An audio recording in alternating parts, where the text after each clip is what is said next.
Hey guys, James here from TCG University, coming back at you with another deck profile. Today I'm going to be showing you my Talim deck. I play this during the Campus Championship, so make sure to check those decks out, the other decks in that series as well as the matches. And let's get into this. Okay guys, Talim is a 627 Air Chaos Water character. We're playing our deck under Water today. This is Talim 1 dot, not 2 dot.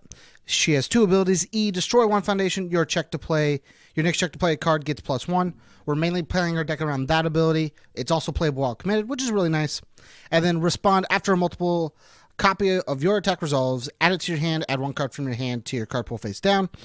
We have only one multiple attack in our deck, so we can only use it when we get to there. But other than that, we don't use the bottom ability. We're only worried about the top one. So let's get into this. I want to put this right here. All right. Yeah, so you always see it. Okay. So the reason we're mostly worried just about the top ability is we're playing 4 Skull Fortress 2. Skull Fortress 2 will rotate soon, but I do feel like it gives Talim an option under a couple of her symbols. She's relatively been, in my opinion, considered a weaker character, and I think this gives her a little possibility of using her more than just, I really like Talim and I want to build a deck around Talim. You get her some options. Skull Fortress 2 is a 2/4 terrain ally asset that says all of your ally attacks get +1 speed. And then respond after one or more of your foundations are destroyed. Reveal the top card of your deck. If it is an ally card, you can add it to your staging area face down. It just helps you replace the foundation you destroy with Talim. There's not a lot of allies underwater, so you have to be careful of not trying to use it way too much. Just trying to go off on it. But you can still use it to try and control what you do. There are a bunch of go off options in here, but you have to get really lucky for it to work super well. So let's move these here.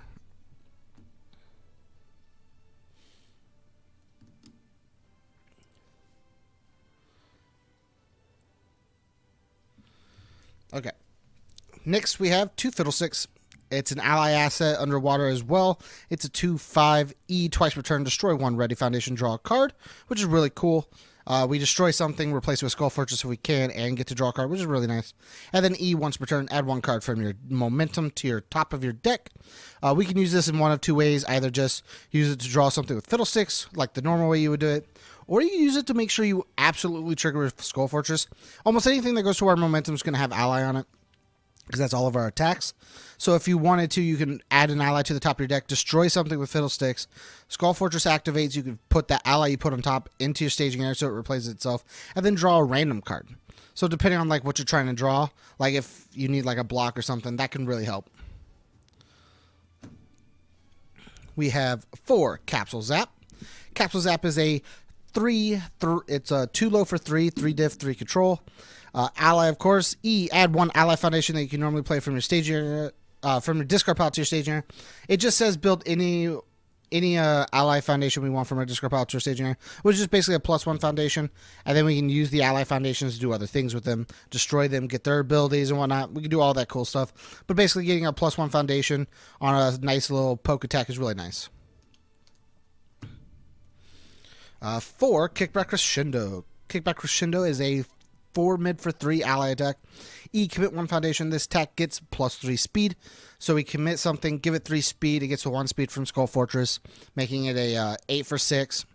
And then Talim, we can destroy that committed foundation to give +1 to our next check. Respond with Skull Fortress, replace it.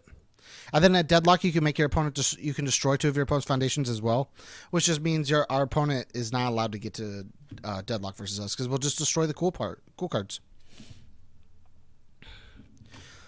4 Cowboy Battery. Like I said, we have 1 card in our deck that interacts with that bottom ability on Talim, and this is the one. So anytime you would multiple out your, this one dealt earlier, I'll multiple it out, or I guess I'm backwards on it. Yeah, I'll multiple it out. Cool. It resolves. I'll pick it up, put some random foundation I have in my hand, my thing, and then you have an attack in your hand, meaning you can attack them again. Other than that, this is the only other ability on this card, outside of it being a 3/5 or 6, is you can add the top card of your opponent's deck to their card pool, just increasing their progressive difficulty for the turn, for your offensive turn, which is also pretty nice. And then I wanted to play Capsule Flamethrower, but the idea of this week was to play 1 Ultra Rare. So we're about to get to the Ultra Rare I played instead. But I needed to play something else since I couldn't play Capsule Flamethrower, so I played Capsule Ice Beam. It's a 5/3, 4 mid for 6 with ally and combo with an ally. The combo E is if this attack is blocked, your opponent destroys one foundation, and then their block does not clear from the card pool during the end phase, meaning you just keep their progressive high on their turn, as well as destroying a foundation. And then if they don't block, you deal a solid 6 damage anyways. So it worked out. And then now for the Ultra Rare, we're playing 4 P-Shooter. P-Shooter is a 5/3, 5 mid for 4. Ally Charge, EX2, Powerful 2, Ranged. Has 2 abilities, Enhance. This attack is +1 to its keyword ratings for each charge attack in your card pool. And then E, you may discard ally cards from your card pool in addition to your momentum to pay for its EX and multiple and its EX and powerful abilities. So you can discard anything in your card pool basically during your attack turn to P-Shooter out. But you can only increase its keyword ratings if you have more than 1 P-Shooter. So a lot of times you want to wait for like 2 P-Shooters, do this, do a little poke, and then just swoop your card pool. Or if, like I had a game where I drew all 4 of them. And that was a very fun turn. So you guys should check out that one. But just having the ability to increase your keyword ratings and then swoop them. And this starting out with... and not having a check back because Talim just gives checks. Gives plus your check. You don't have to worry about checking back the entire turn. Is also pretty nice.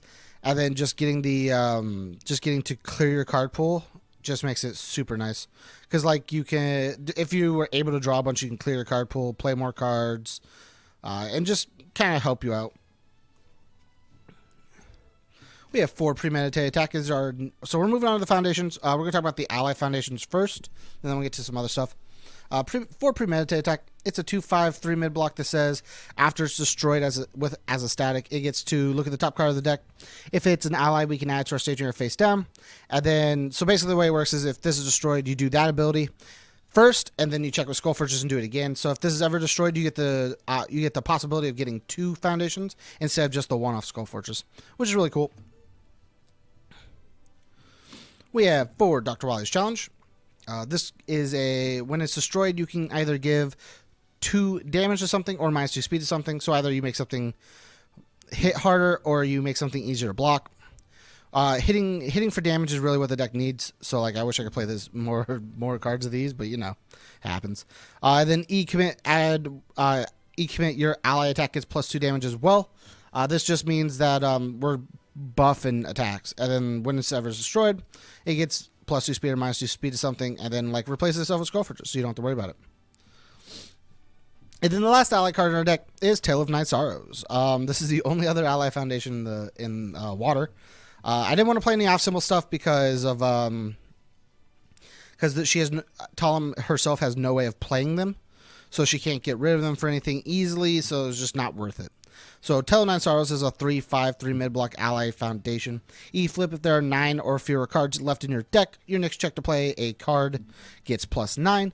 And then E flip if you have more cards in your card pool than your opponent. Your opponent adds the top card of their deck to their card pool. Just getting the +1 progressive on your opponent is pretty nice if you ever have this on board.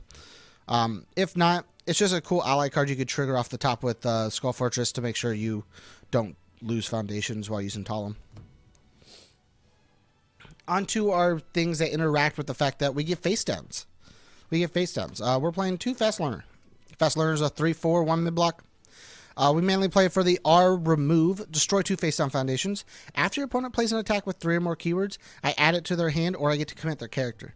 I didn't want to play Bang because Bang seemed like a very obvious play to make Talim just 1 tier better. If by any time you get a turn off a character, it just instantly increases the tier of the character you're playing because you get to have 1 extra turn.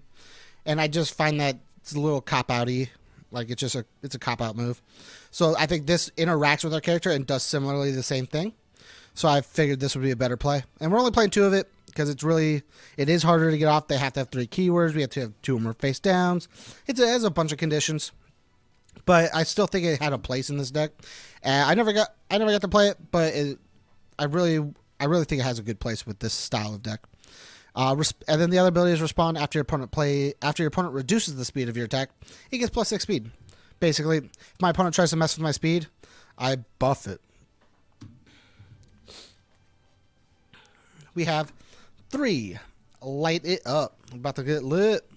It's a 2/5 1-min block that says if we have more face downs than our opponent, enhance, give it a damage. Giving it this attack a damage. Your attack a damage.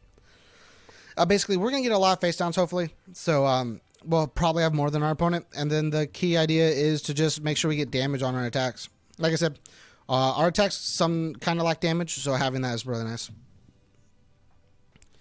It's kind of the same 50-50 purpose on this one, which is Destruction of Linku, the Cyber Linku.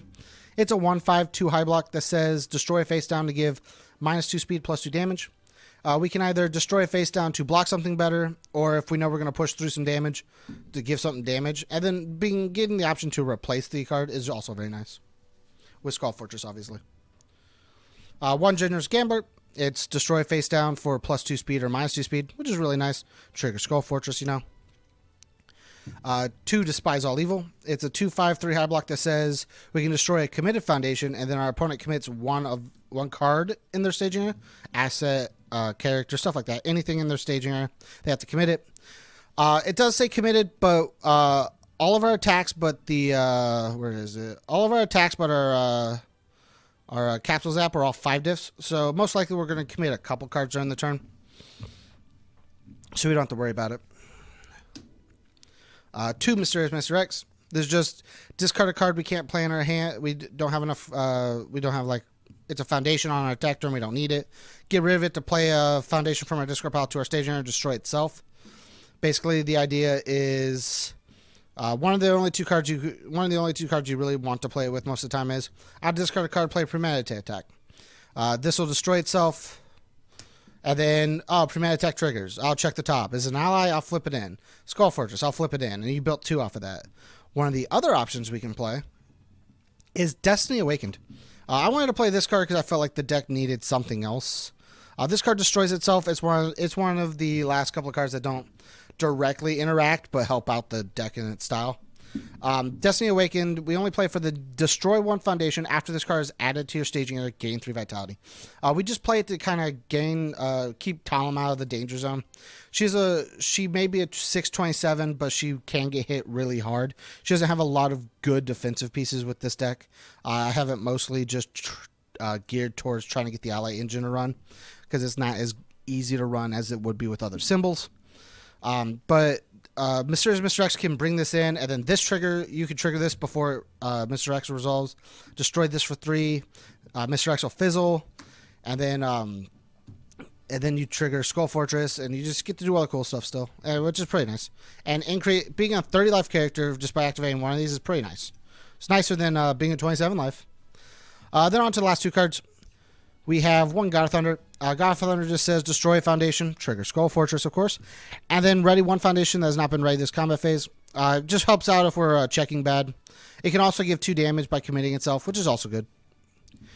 We got 1 Venomous. Venomous just says destroy after our opponent plays an ability that would draw or add cards to their hand. We can cancel it. It's playable while committed. It destroys itself, so we could just activate Skull Fortress on it. It's just a nice soft counter to things. And then the only card in the deck that doesn't directly destroy, interact with destroying, or interact with the fact that we have face downs. A Sun's Love. A Sun's Love is a 3/5 no block that just says first form, draw a card. And then if our opponent wants to get a free momentum, we can draw another card. So most of the time they won't ever use the second half of that card. But being able to draw an extra, being a 7-hander instead of a 6-hander is so nice. Just having more options, more things to do, more kill potential, more defense potential if you don't draw kill potential. Like, just being a 7-hander is very, very nice. Thanks again for checking out the profile, guys. If you liked my Talim deck, let me know down below. If you want, you can support us out at patreon.com/TCGUniversity. If you hit us up at that $1 level, you get access to all of our podcasts and whatnot live. You get access to all of our other content early. You get to talk to us on Discord. You can always suggest topics and stuff like that for shows, for the Campus Championship. If you want to catch the Campus Championship live, or like after you watch all these ones, or if you watch earlier ones, make suggestions for ones or whatnot. If you want to catch these live, you can always watch it at 2 p.m. Central on twitch.tv/TCGUniversity. 6 p.m. every Tuesday. We love hanging out with you guys during those days, so come and hang out, and we'll see you guys next time.